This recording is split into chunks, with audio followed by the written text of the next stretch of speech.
Spirituality and faith can be a light, but when distorted, they become the deepest darkness. Many horrific crimes stem directly from the perversion of religious groups or blind belief in demonic entities. During one period in the nation's history, the public and law enforcement became obsessed with the idea of secret groups performing ritualistic sacrifice and murder. This obsession gave rise to one of the most grievous miscarriages of justice. A tragic case occurred in the 90s, where 3 young victims were brutally murdered. Pressure to find the culprits quickly focused on a group of local teenagers. Prosecutors accused them of being ritualistic killers. The basis for the charge was alarmingly weak. It relied only on their personal interests, such as listening to a specific genre of music, reading books on the occult, and their style of dress. In the fear-driven atmosphere of the time, these interests were treated as evidence of criminality. The convicted individuals spent nearly 2 decades in prison before being released, thanks to forensic evidence. This case illustrates the danger of imposing the occult onto complex criminal cases. It corrupts justice. Societal blindness and fear imprisoned the innocent. Crime does not need a devil, only manipulation and prejudice.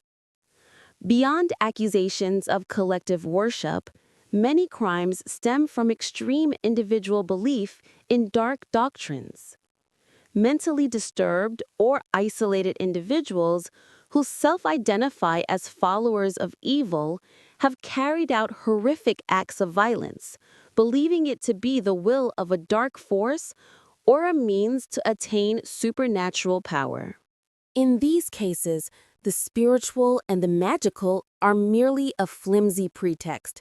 They are used to explain or cover up more complex criminal motives, domestic violence, social hatred, or severe personality disorders. When the boundary between reality and delusion shatters, these dark doctrines become the language for rage and destruction. The dark force does not commit the crime. Psychological damage cloaked in the garment of the devil is the real culprit. Another, more dangerous type of crime, acts committed under the direction of powerful cult leaders. The most notable and terrifying example involves a famous cult leader and his group of followers. He exploited religion and spirituality to manipulate and command crimes. In the late 1960s, he directed his followers to carry out a series of savage murders, including the massacre of an actress who was pregnant and her friends. This leader claimed to be the embodiment of both divine and demonic figures. He created a delusional doctrine claiming that a race war was imminent. He was a master manipulator. He used affection, psychoactive substances, and a spiritual mix to strip away the egos of others, replacing them with his own will. He used a combination of spirituality, esoteric doctrines, and extreme propaganda for brainwashing. He turned his followers, often damaged, easily swayed young people, into perfect tools for murder. This case is one of the clearest examples of distorted spirituality leading to mass crime. It wasn't the crime of a supernatural entity, but the crime of absolute control, demonstrating the destructive power of manipulation disguised as religion and spirituality. From the prejudiced panic of one case to individual psychological disorder and culminating in the collective manipulation by a cult leader. Crime born from cult worship is not magic.